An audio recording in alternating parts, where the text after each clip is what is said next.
So parents, if you think that brains are everything for the SAT, you thought wrong.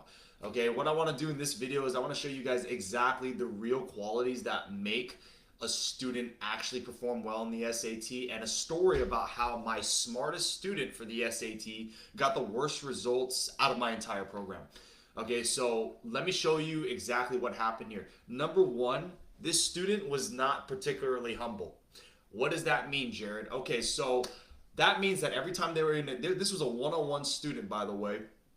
This student was extremely smart, very good in school, right? Above a 4.5 GPA, taking multiple extracurriculars, competed in multiple different types of athletic and mental competitions. Okay, I don't want to share what they do just in case like people know them, right? But yeah, this student he did it all, right? And when I first met him on the enrollment call, I was like, man, this guy's extremely smart. You know, I thought we were going to get a good result with him, right? That really wasn't the case, and that was because of that humbleness. That's the number one thing.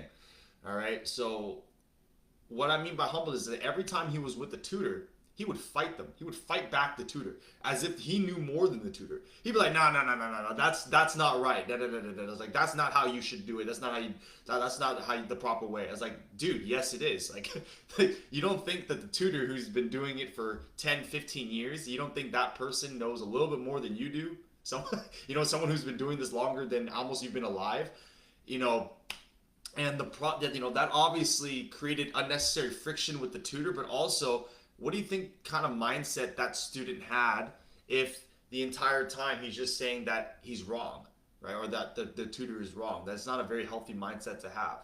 Especially if you go out into any mentor you have, you keep telling your mentor is wrong, then you're going to have some issues, okay?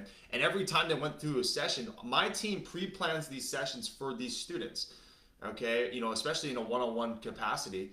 And the student was just like, no, I want to work on this. I don't want to work on whatever you have today. No, I want to work on these things, okay? So again, unnecessary friction, and you're not going to get very far with that type of mindset when people are trying to help you, okay? So that's the biggest thing. He's not very humble. He thought he knew more than the actual tutor.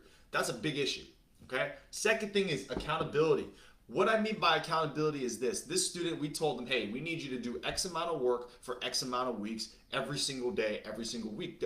We had a very, very straightforward roadmap for him to follow. Okay. And this kind of goes into the humbleness. He went and did his own thing. he went and did everything we told him not to do. And he didn't do the things we told him to do. Okay. So for example, if you guys have been following my content for a while, you guys will know that we have our students do 20 problems a day, 30 minutes a day, okay? Every single day, or 5 to 6 days a week, all right? Focus primarily on their weakest areas. Which of the 64 concepts are they spending too much time on, and which of the 64 concepts are they getting wrong consistently? These are the types of problems we have them work on. He said, no, I'm not doing that. I'm going to find my own materials. I'm not going to do any of the things that you told me to do. And I'm gonna practice those things, okay? And I'm not even gonna follow a set study schedule. No matter how many times we met with the student, he just refused to do these things, okay? And if you don't hold yourself accountable to you came to us, and regardless of who you go to, guys, if you go to a mentor and they're giving you things to do, you better do them, or else you're not gonna get results. And I think that this student may have just been too smart for his own good, okay? To be completely honest with you, okay? And the last thing is, again, ego. That kind of goes into the last two things that we went into. It's like, hey, I think that I'm better than the students I'm better than the tutor who's supposed to help me, and I think that I can write myself a better plan. Okay? Family, if this particular student was already so good, he would not have come to a different program to get help. Okay? So that's why this student definitely did not succeed. He ended up not getting a score that he was happy with, despite having the rest of his resume for college applications be phenomenal.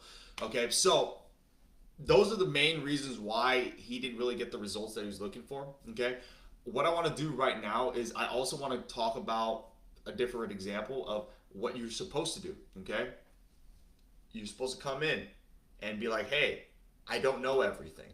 Okay, I don't know everything, and I'm going to follow the plans that you've laid out for me, because I know that, again, I don't know everything. Ego check, Okay, you got to leave your team needs to leave the ego at the door whenever they're getting additional support, or else they're not going to go anywhere. Okay, so family, I hope that this was helpful for you guys. I hope that this video gives you guys the insights on the habits that your team needs in order to be successful, you know, in the terms of mindset. And if this was helpful for you guys, make sure you share this with your friends who are taking the SAT or whose kids are taking the SAT, and you know, follow my profile for more tips and tricks like this. Okay, have a great rest of your day, everyone. Take care.